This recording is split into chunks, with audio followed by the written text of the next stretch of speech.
साथियों, आप सभी का अभिवादन। हिंद स्वराज में आधुनिक पश्चिमी संस्कृति के ध्वंस की रोमहर्षक कथा तो है ही, साथ में गांधी जी चाहते थे वैसे समाज और उस समाज के निर्माण हेतु आवश्यक नियमन और संयम भी इसमें परिलक्षित है। इस प्रकार के समाज की रचना करने के लिए आवश्यक प्रक्रिया अथवा कम से कम एक रूपरेखा भी यदि प्रस्तुत की जाती है तो किसी न किसी प्रकार का प्रयास हो सकता है। ऐसा करने के लिए गांधी जी का स्वयं का जीवन, उनका सामान्यतम व्यवहार एवं पद्धति ही श्रेष्ठ मार्गदर्शक है। इस विषय पर मैंने जो 20 अध्याय लिखे हैं उन्हें पाठकों के सामने रखने की मैं हिम्मत करता हूँ। उद्देश्य सिर्फ देश की सेवा करने का और सत्य की खोज करने का है और उसके मुताबिक बरतने का है। इसलिए अगर मेरे विचार गलत साबित हों तो उन्हें पकड़ कर रखने का मेरा आग्रह नहीं है। अगर वे सच साबित हों तो दूसरे लोगों भी उनके मुताबिक बरतें। ऐसी देश के भले के लिए साधारण तौर पर मेरी भावना रहेगी। आपका मोहनदास करमचंद्र गांधी। पहला अध्याय, कांग्रेस और उसके कर्ता धर्ता। पाठक, आजकल हिंदुस्तान में स्वराज की हवा चल रही है। सब हिंदुस्तानी आज़ाद होने के लिए तरस रहे हैं। दक्षिण अफ्रीका में भी वही जोश दिखाई दे रहा है। हिंदुस्तानियों में अपने हक पाने की बड़ी हिम्मत आई हुई है, मालूम होती है। इस बारे में आप अपने ख्याल बताएंगे? संपादक, आपने सवाल ठीक पूछा है, लेकिन इसका जवाब देना आसान बात नहीं। अखबार का एक काम तो है लोगों की भावनाएं जानना और उन्हें जाहिर करना। दूसरा काम है लोगों में अमुक जरूरी भावनाएं पैदा करना। और तीसरा काम है लोगों में दोष हो तो चाहे जितनी मुसीबतें आने पर भी बेधड़क होकर उन्हें दिखाना। आपके सवाल का जवाब देने में ये तीनों काम साथ साथ आ जाते हैं। लोगों की भावनाएं कुछ हद तक बतानी होगी, ना हो वैसी भावनाएं उनमें पैदा करने की कोशिश करनी होगी और उनके दोषों की निंदा भी करनी होगी। फिर भी आपने सवाल किया है, इसलिए इसका जवाब देना मेरा फर्ज मालूम होता है। पाठक, क्या स्वराज की भावना हिंद में पैदा हुई आप देखते हैं?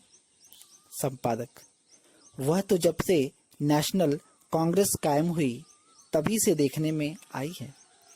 नेशनल शब्द का अर्थ ही वह विचार जाहिर करता है। पाठक, यह तो आपने ठीक नहीं कहा। नौजवान हिंदुस्तानी आज कांग्रेस की परवाह नहीं करते। वे तो उसे अंग्रेजों का राज्य निभाने का साधन मानते हैं। संपादक, नौजवानों का ऐसा ख्याल ठीक नहीं। हिंद के दादा भाई नौरोजी जमीन तैयार नहीं की होती तो नौजवान आज जो बातें कर रहे हैं वह भी नहीं कर पाते। मिस्टर ह्यूम ने लेख लिखे, जो फटकारे हमने सुनाई, जिस जोश में हमें जगाया, उसे कैसे भुलाया जाए। सर विलियम ब्रैडबर्न ने कांग्रेस का मकसद हासिल करने के लिए अपना तन, मन और धन सब दे दिया।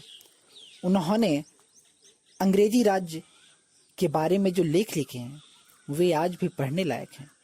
प्रोफेसर गोखले ने जनता को तैयार करने के लिए भिखारी के जैसी हालात में रहकर अपने 20 साल दिए हैं।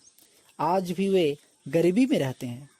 मरहूम जस्टिस बदरुद्दीन भी कांग्रेस के जरिए स्वराज्य का बीज बोया था।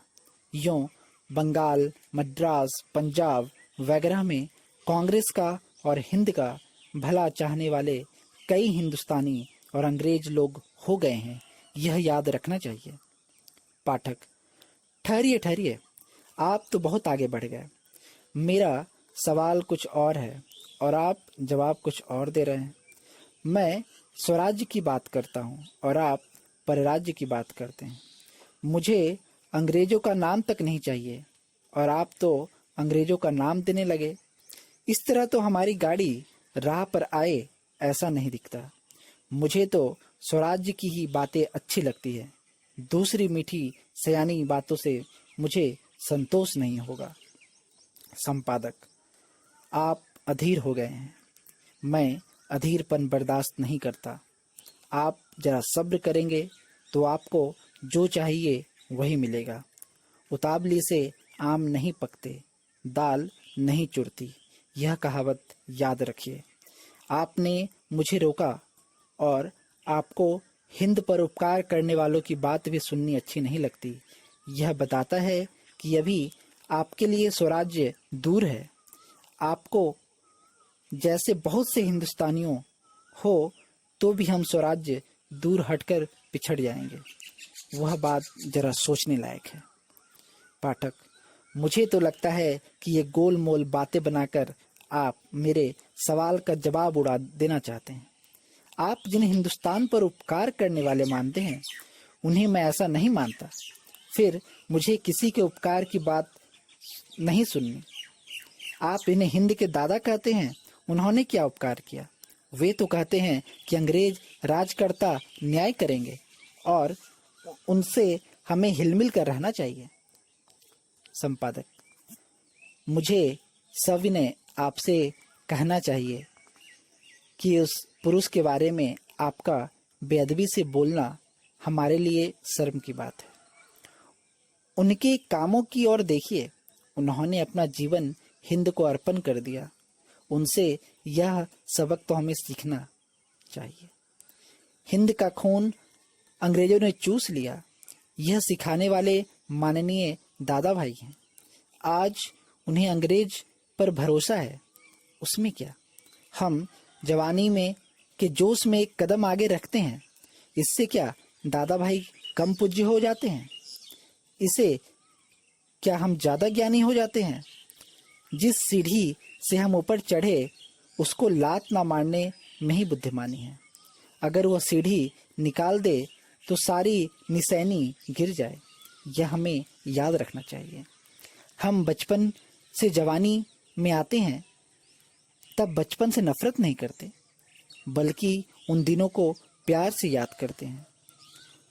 बरसों तक अगर मुझे कोई पढ़ाता है और मेरी जानकारी जरा बढ़ जाती है तो इससे मैं अपने शिक्षक से ज़्यादा ज्ञानी नहीं माना जाऊंगा। अपने शिक्षक को तो मुझे मान देना ही पड़ेगा। इसी तरह हिंद के दादा के बारे में समझना चाहिए। उनके पीछे हिंदुस्तानी जनता है, यह तो हमें कहना ही पड़ेगा। पाठक, यह आपने ठीक कहा। दादा भाई नौरोजी की इज्जत करना चाहिए, यह तो समझ सकते हैं।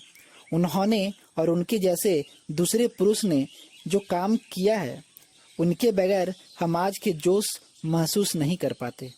यह बात ठीक लगती है, लेकिन यही बात प्रोफेसर गोखले साहब के बारे में हम कैसे मान सकते हैं? वे तो अंग्रेजों के बड़े भाई बनकर बैठे हैं।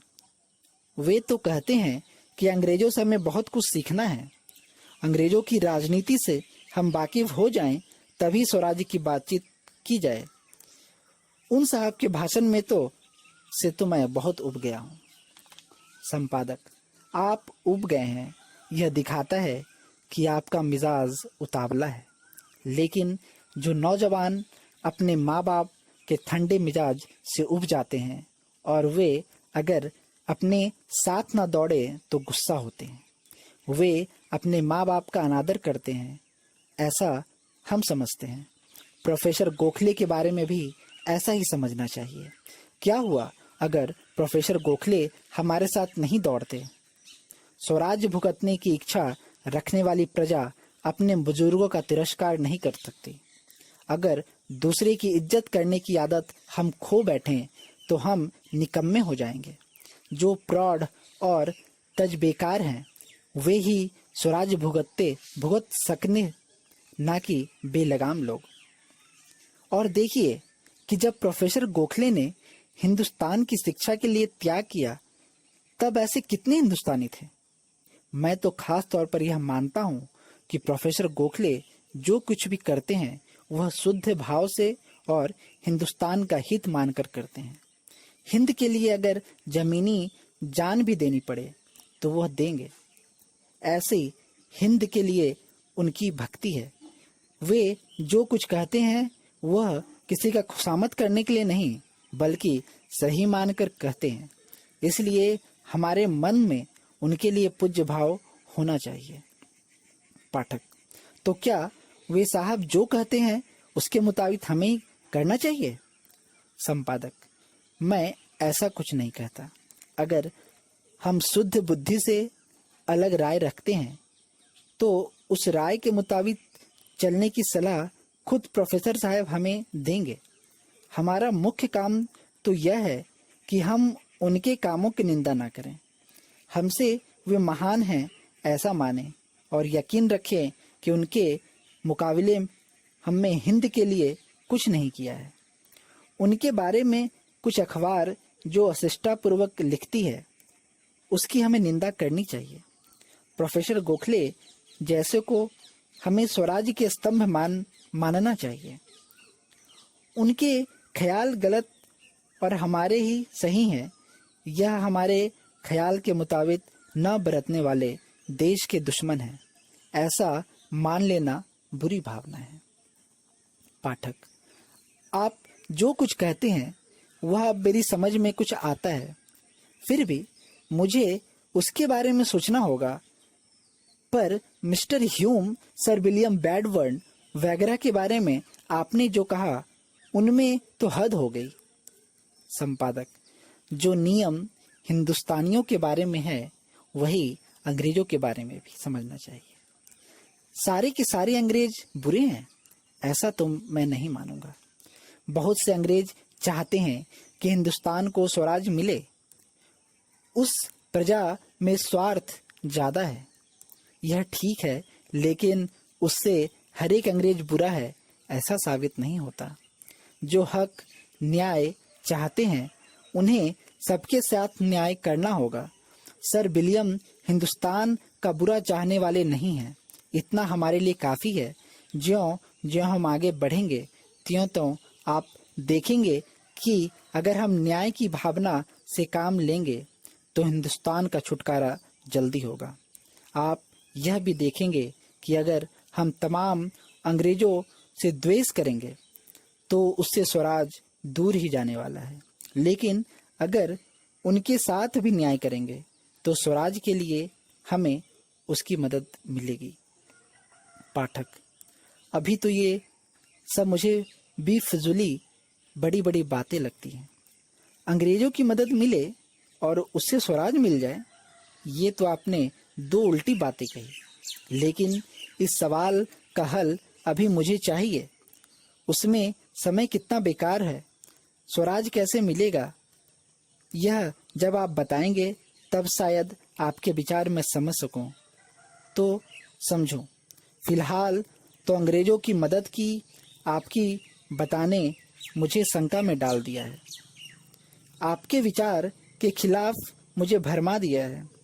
इसलिए यह बात आप आगे ना बढ़ाएं तो अच्छा हो। संपादक, मैं अंग्रेजों की बात को बढ़ाना नहीं चाहता। आप शंका में पड़ गए इसलिए कोई फिक्र नहीं। मुझे जो महत्व की बात करनी है उसे पहले से ही बता देना ठीक होगा। आपकी शंका को धीरज से दूर करना मेरा फर्ज है।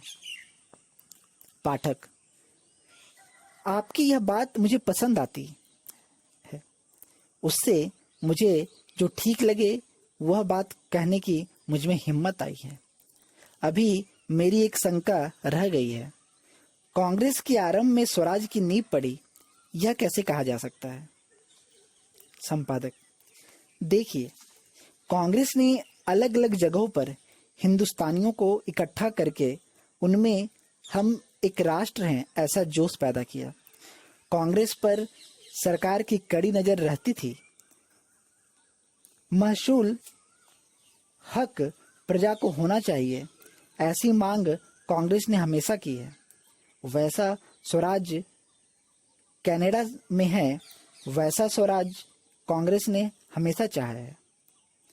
वैसा स्वराज मिलेगा या नहीं मिलेगा, वैसा स्वराज हमें चाहिए या नहीं चाहिए, उससे बढ़कर दूसरा कोई स्वराज है या नहीं, यह सवाल अलग है। मुझे दिखाना तो इतना ही है कि कांग्रेस ने हिंद को स्वराज का रस चखाया। इसका जस कोई और लेना चाहे तो वह ठीक ना होगा, और हम भी ऐसा माने तो बेदर ठहरेंगे। इतना ही नहीं बल्कि जो मकसद हम हासिल करना चाहते हैं उसमें मुसीबत पैदा होगी। कांग्रेस को अलग समझने और स्वराज के खिलाफ मानने से हम उसका उपयोग नहीं कर सकते। साथियों, पहला अध्याय में इतना ही। आज मैं आपसे यही विदा लूँगा। नमस्कार और तब तक के लिए धन्यवाद। आपका क्रांति गुरु।